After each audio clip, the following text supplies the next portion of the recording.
Good morning, guys. Phone Simon again. Look what I got today. It's the Civic.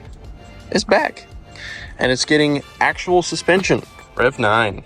First thing, we actually get to look at how our suspension held up. This is your like 3 or 4 year mark on how these awful coilovers held up and how our PVC thing held up. They make a lot of noise now.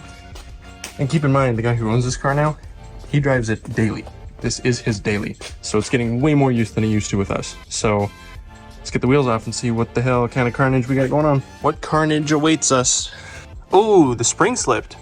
Wow, it took that long for the spring to slip. And this is loose. I tightened this thing, I think, a month ago when it was in for the tie rod ends. Loose again. And that spring slipped. That was not that way last time. So the PVC held up for about 3 years. And it got real noisy. It really sounds bad right now. This one actually has a crack in the PVC, but this spring stayed on its perch. That's crazy. Oh yeah, last time we saw this, you can see like all the grease and stuff.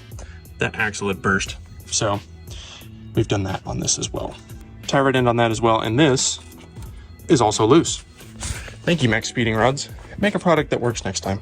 These ones never really had any problems. I'm gonna have a hell of a time getting that off though, because you remember that broke last time, that nut that's supposed to be welded on? Yeah, that shit broke last time, so. Got a bit of an issue here. If you'll look there, the nut that is supposed to be welded on to the actual control arm has now snapped because the bolt was so rested in there. Fuck. But hey, these ones actually held up, and the spring tension on these was right, so like the rear ride's fine. These ones are just fine. So I'm gonna get to getting these out. It's a real simple process. Just remove, well, in this case, a zip tie that's holding everything to this. Take your outer tie rods off. 3 nuts on top, 2 big bolts on bottom. You can just kind of let this hang. Make sure there's no tension on your brake line, and then just fucking throw the new ones in. But I gotta measure the new ones. And there's not really any assembly required. Yo! New outer tie rod ends?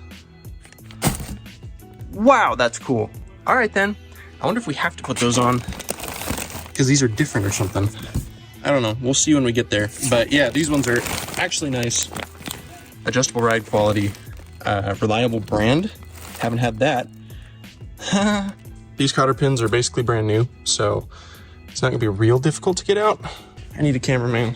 This shit's sucking. Yes. I just gotta take that off, and it probably won't fight me because they're new.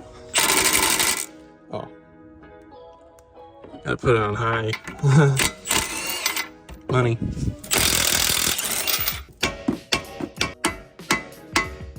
All right, got the last nut on just a little bit. Jack supporting the lower control arm, so I can just take this off. No problem. Then lower it down carefully.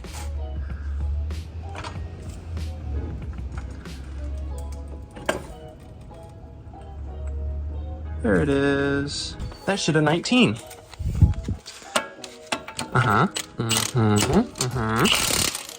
Loose. Loose.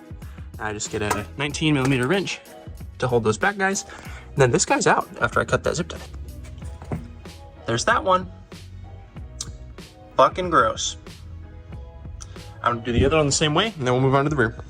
Something interesting to note on the Rev9 guys, they come with these little adapter washers because the holes are too big for the bolts, but these make it fit right.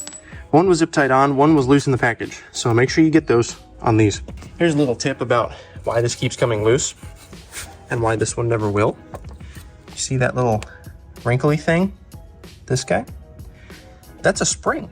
That keeps tension on this. Even if it does come a little loose, it acts kind of like Loctite. This shit has none of that, so it just always comes loose. Fucking dog shit, man. So I'm gonna set my ride height kind of based on this. I'm also gonna measure. Oh, yeah, he's gonna need a serious alignment because the Rev9, you see the difference there. The Rev9 looks more like stock. And I remember when we put these on, we had serious alignment problems. Look at this too. An Allen screw to control the tightness of this. That will also keep it from moving instead of a stupid jam nut situation. These are nice. I fucking like these. I wish we would have gone with those to begin with. So yeah, I'm gonna set my ride height. I'm gonna try and get them about the same. Then I'm gonna talk about preload and how I do it. Okay, I said I was gonna adjust my preload. Then I found the nicest thing I've ever fucking seen. Spring preload are set from factory. Do not adjust these two rings. This shit's already set so that this will have maximum adjustability. This is fucking sweet. I have never actually purchased nice coilovers for a vehicle before. This is fucking sweet. And these are only like 600 bucks after tax. What the fuck? Something else to note about the Rev9's. The nuts come pre-installed, so don't put them in and use your old nuts because then you'll have this gap and it won't ride right. Take them off. That's just for shipping. Another thing to note, the spring, although preloaded, could free spin. This nut was able to spin, so you do need to tighten down these Allen screws with the provided Allen key. Another thing, make sure that they are facing the way that the camber adjustment will actually allow it to move that way. I don't know if it's possible to fit it in a different way, but if it is, make sure you don't. You want this plate to be able to move in or out to adjust your camber. Okay, so using a measuring tape, I measured from this piece, not the very top, this piece, top of the spring perch, down to here. I stuck a measuring tape up through there. And I got 16¼ inches exactly. So I'm going to set up the other side the same way. Preload should be the same because it's already set. I'm going to tighten that Allen bolt, tighten down the bottom nut, and then we should be good to rock and roll here on the front. I'll just use the jack to jack this back up into place, put my little washers in, run the bolts through, and then I think these ones are actually set up to fully work with the cables and stuff that are supposed to run through here. Not 100% though, looks kind of dorky. Okay, now it's time to maneuver everything back into place. So that's in there. Now I need to jack this up, line those up, put one bolt through without the washers, put the bottom one in with the washers, and then put the washers back on the top one, and then tighten everything down. We're good to go. Okay, I did some measuring of the new tie rods, like OEM tie rods that I have on here, and the tie rods that come with the kit, and there's no difference at all. There's no difference. So I think these are just because you're going to be in there taking them off anyways, in case yours are blown. That's really cool that Rev9 includes them, but you do not have to use them. They work just fine. I measured the width that this goes to. I was thinking maybe these have a smaller hole, but they don't. It's the same, 14 millimeters on both. All right, the front is done. Other than this, now we're on to the back.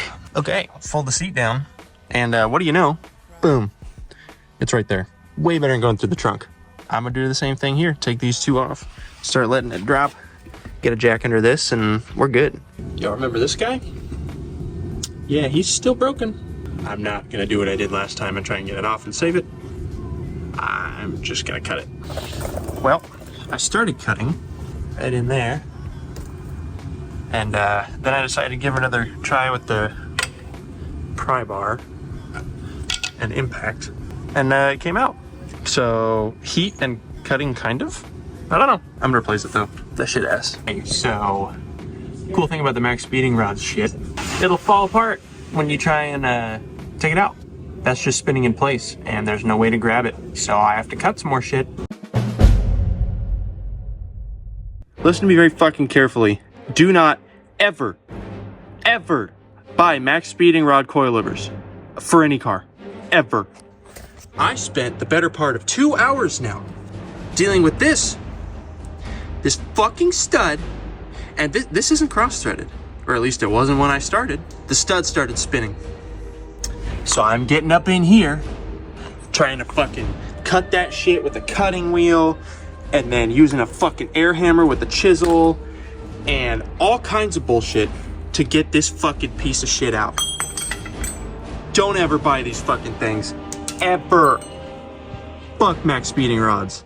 Finally, we're in. Look at that. New bolt, new nut. This side went off without a hitch. Fucking great. That was sick. Now we have to check ride height. That's gonna be not good. So here we go. Oh, by the way, this is how that muffler's holding up. Pretty sick. All right, guys, it's all done. Looks pretty good.